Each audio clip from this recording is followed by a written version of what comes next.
Voices Immigrant Youth Wellness Summit started in the year of 2019.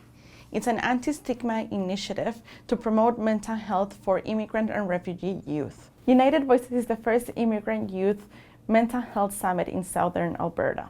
We actually started the United Voices in a collaboration with Mental Health Commission of Canada under the Headstrong program. It was a direct response to a community's need to the unfortunate passing of a 9-year-old that died by suicide. It really shook the community up, and we were all devastated by the news. So the community partners really wanted to take a stand against it and make sure that we're preventing this situation from happening again. So that's when we thought, why are we gonna all do separate things trying to get the same goal? Why not we work together and have an even stronger result?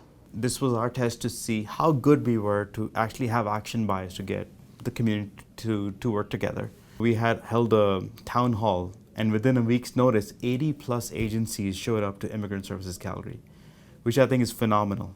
And that shows a Calgary spirit of action bias and coming together to be more efficient with our resources, and also showcase stretch collaboration. So after a couple of those meetings, we got a lot of calls from the community asking us to take further action. The community is saying, please do this. We think you're the convener. Please convene. In the end, 18 plus agencies came together for the first time in the city of Calgary to actually help with this amazing program. The stretch collaboration that we do is something that we haven't seen before in our sector. So to make the event happen, United Voices had to work within a specific group of organizations. We work with some organizations that are immigrant service and agencies, others that are youth service providers, and then we also work with agencies that focused on mental health services. We actually have 20 organizations part of the United Voices Committee, and we all bring different strengths to the program. So even for the efficiency of delivering United Voices, it was really easy to grab each organization's strengths, the ones that work with youth, the ones that work with mental health, Immigrant Services Calgary that works with the immigrants. So it was really natural to bring them together to run the summit. The United Voices was funded by Immigration, Refugees and Citizenship Canada and by Mental Health Commission of Canada Headstrong program. The three main goals that we have for the United Voices Summit is to create awareness about mental health, create an anti-stigma initiative, and give youth the tools that they need to become mental health champions in their schools and communities. We want to make sure that youth know how to talk about mental health, that they feel comfortable, and that they know what are the resources available for either them, their peers, or their family. And it's about teaching them that they have the power to create a change. United Voices welcomed over 200 youth the day of the event that came from 41 schools, and not only from Calgary, but from Chestmere, High River, Lethbridge, Okotoks, Medicine Hat, and more. We invited 6 guest speakers of an immigrant background that have mental health lived experience. And they came to the youth to share their stories, tell them about their struggles with mental health, and how they pushed through and were successful. In that way, the youth can really relate to the presenter that they have in front of them. And they understand that having mental health concerns, it's normal because we all have mental health and we all pass through the same journey one way or another. So it was really nice to see other people in front of them saying, hey, it's okay to talk about it. We're here to support each other. Through United Voices, we had multiple activities where mental health practitioners came to talk to the youth. They did group projects where they start talking about the words that we use or that we hear to describe mental health. Some of the words were weak or unstable, crazy even. And it was really nice to see how through the day, those negative words shifted to brave, powerful, and resilient. We had a drum circle session where youth got together with their drums, musical instruments, to really be able to learn how to express themselves through art. We had a facilitator that commanded them to make certain noises or to sing certain words. It was really nice to hear all the youth yell at the same time, be brave, reach out, and speak up. United Voices also focuses on creating mental health youth champions. And we do that by using a segment of the day at the end to brainstorm the ideas that youth have on how to take them back to their communities and schools. Youth are going to work in groups, they're going to list out all their ideas, and then they're going to come to the stage to present to the entire audience. And you could feel the energy at the end. We actually had to even go over the time that we had planned because all the groups wanted to go on stage and say what they thought and how they could help their communities. So it can be anything from putting post-it notes, like positive notes on the lockers. It can be having really cheerful announcements on Monday morning, having a mental health club, even bringing puppies to final exam seasons. It's everything that it's in their power to make it a more friendlier environment for their peers or even for themselves. We really follow up with them. Thanks to the Headstrong program of Mental Health Commission of Canada, there are multiple grants that the youth can apply to. So we can actually provide them with the financial needs they need to run these programs in their community or schools. In addition, we contact youth that participated in the event or new youth that want to be part of the initiative to join us through events through the year. So we have mini summits through the year in collaboration with the committee to keep the momentum going so we don't lose track of what we're doing and they don't lose track of the change they want to see. United Voices is also talking about a topic that we don't talk often enough: mental health. Especially in lots of ethnocultural communities, it's a topic that it hasn't been discussed before. There's a big stigma related to it, and even some cultures and languages don't have a translation for the word mental health. With the support of the community, all partners, community associations, we were able to talk to the leaders of the ethnocultural communities to be on board. They really took the lead on making sure that their communities participated in the event. They understood that mental health is as important as physical health and that it was time to talk about it and to break the stigma. They promoted it with their community in a way of sometimes the word mental health had to be changed by wellness to make sure, because everyone wants wellness. And it's teaching them what wellness incorporates. Wellness, it's physical health, it's mental health, it's relationships. So we are going to talk about all of that in the summit. The unique features that make United Voices a promise in practice is that we've built the program in relationship with our Youth Advisory Council. So it's not just a group of adults saying this is what it works. It's actually having the opinion of youth and telling them, hey, what do you think? This is your event. Take ownership of it. So let's try to see what elements you need, what would you like to see, and how can we communicate with other youth in the community. We hosted focus groups before the summit to have an idea on how immigrant youth wanted to talk about mental health. They were really keen on having guest speakers come and share their stories, or just having smaller groups where they could actually ask questions. A factor that is also very important for United Voices to be a promise in practice is the stretch collaboration that we have with 20 other agencies. Because we have a goal that we're working together to get to.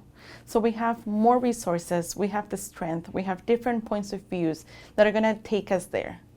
So we're all together fighting the same fight. We've used lots of performance measurement tools.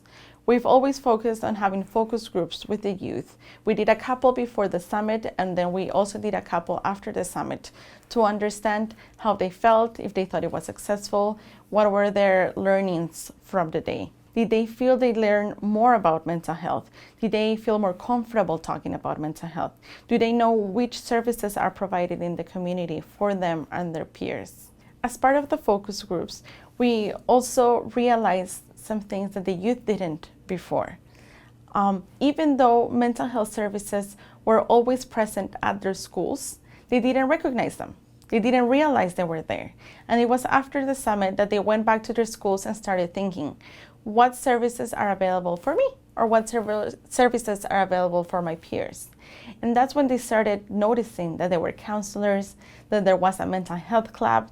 So sometimes it's also opening their eyes, thinking and having another point of view to be able to see what resources are available in front of you. In addition to the focus groups, we also had pre-summit surveys and post-summit surveys.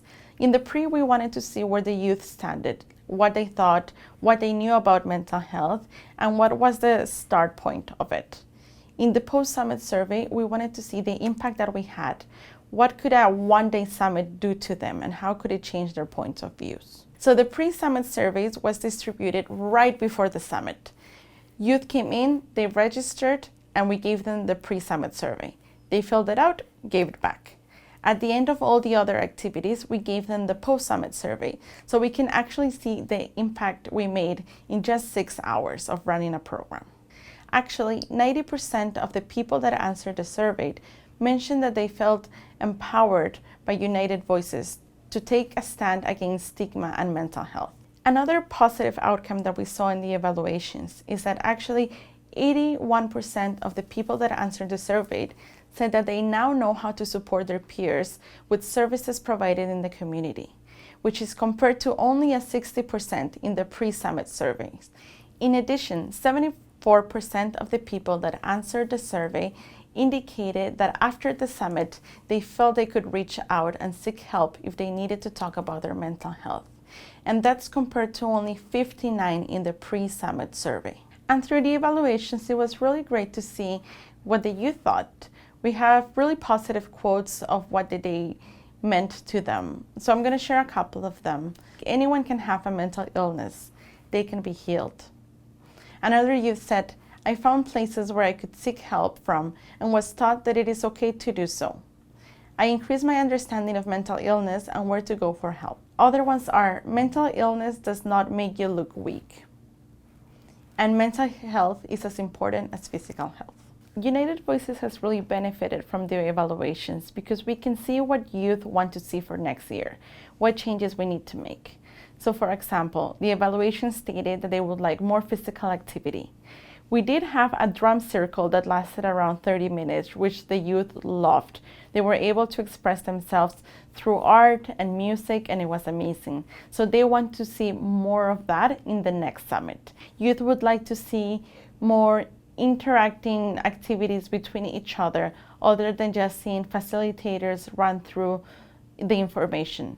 Even though questions and answers are always welcome through the summit, they want a space where they can discuss and debrief more between each other, more youth their age. In addition, we had a debrief meeting with the committee members to run through the event and see what we can do better next year, what things need to change and what things need to stay the same.